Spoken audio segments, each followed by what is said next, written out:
देख रहे हैं आज तक सीधे आपको लिए चलते हैं। अरविंद केजरीवाल इस वक्त प्रेस कॉन्फ्रेंस कर रहे हैं। दिल्ली के नतीजे उन सब से एक चीज़ नज़र आ रही है। मैं पूरे देश में घूमा, खूब सारे लोगों से बातचीत की। लोग ये कहते हैं जी आप सब लोग बहुत ईमानदार हैं और आप सब लोगों में हिम्मत भी बहुत है। इस देश की बड़ी बड़ी शक्तियों को चैलेंज किया है, लेकिन काफ़ी लोग काफ़ी नाराज़ नज़र आ रहे हैं हम लोगों से। लोगों का कहना है कि आपने इस्तीफा क्यों दिया, आप सरकार छोड़ के क्यों गए। लोग कहते हैं कि आप भाग गए, आपने हम लोगों को मझधार में छोड़ दिया। इस बात को लेके अच्छी खासी नाराज़गी है लोगों के अंदर। आज मैं दिल्ली के लोगों से और देश के लोगों से उसके लिए माफ़ी मांगना चाहता हूँ।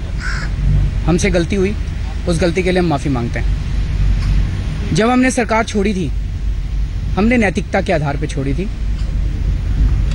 हमने सोचा था कि हमें अपने प्रिंसिपल से कॉम्प्रोमाइज़ नहीं करेंगे, लेकिन हमें नहीं पता था कि उसको इस तरह से लोग मिस इंटरप्रेट करेंगे। तो मैं उसके लिए लोगों से माफ़ी मांगता हूँ। अब चुनावों के जब मैंने ये जानने की कोशिश की कि लोग नाराज़ क्यों हैं, तो पता चला कि हम लोग बिजली के बिल आधे करके गए थे। हम लोगों ने 49 दिन के सरकार में पानी फ्री कर दिया था लोगों के लिए। 49 दिन की सरकार में पुलिस वालों ने और अन्य लोगों ने, अन्य सरकारी कर्मचारियों ने पैसे लेने, रिश्वत लेनी बंद कर दी थी। लेकिन जैसे ही हमने सरकार छोड़ी, वैसे ही कांग्रेस की जो यूपीए की सरकार थी केंद्र में, उन्होंने राष्ट्रपति शासन लगा दिया और दिल्ली के लेफ्टिनेंट गवर्नर के थ्रू उन्होंने बिजली के बिल फिर से बढ़ा दिए। जनता पे फिर से मुसीबत आ गई, पानी के बिल फिर से बढ़ा दिए। और पुलिस वालों ने लोगों को जा जाके ये कह के तंग करना चालू कर दिया कि बुला लो अपने केजरीवाल को, देखते हैं अब तुम्हें कौन बचाता है इस रिश्वतखोरी से। बहुत सारे लोगों ने, व्यापारियों ने बताया कि साहब सेल्स टैक्स वालों ने इतनी रेड करनी चालू कर दी। 10-10 सेल्स टैक्स के अधिकारी आते थे और ताने देते थे हमको कि बुला लो अपने केजरीवाल को, अब हम देखते हैं तुमको कौन बचाता है। एक ऐसा माहौल तैयार किया गया हम लोगों के खिलाफ। तो लोगों को ये लगा कि केजरीवाल हमें मझधार में छोड़ के चला गया, केजरीवाल हमें बीच में छोड़ के चला गया।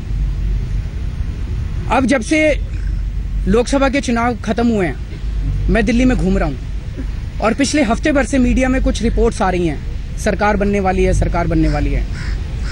अब जहां भी मैं जा रहा हूं, जनता मुझे घेर लेती है और जनता कहती है जी एक गलती तो हो गई आपसे, अब दूसरी गलती मत कर देना, इस बार सरकार बना लो। इस बार अगर आपने सरकार बना के हमको रिलीफ नहीं दिलाया तो फिर जनता आपको कभी माफ नहीं करेगी। इस बार भी अगर आपने सरकार नहीं बनाई तो जनता आपको कभी माफ नहीं करेगी।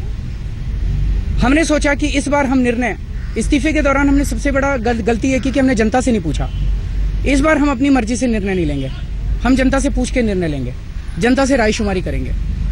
तो इसीलिए हम लोगों ने परसों एक चिट्ठी बनाई थी, जो शायद कल सुबह एलजी के यहाँ डिलीवर हुई थी, कि हम लोग जनता से रायशुमारी करना चाहते हैं कि दिल्ली में सरकार बने या ना बने। इसलिए आप हफ्ते भर के लिए, अगर आप सोच रहे हो कि डिसॉल्व करोगे असेंबली, तो डिसॉल्व मत कीजिएगा, हफ्ते भर के लिए रोक लीजिएगा।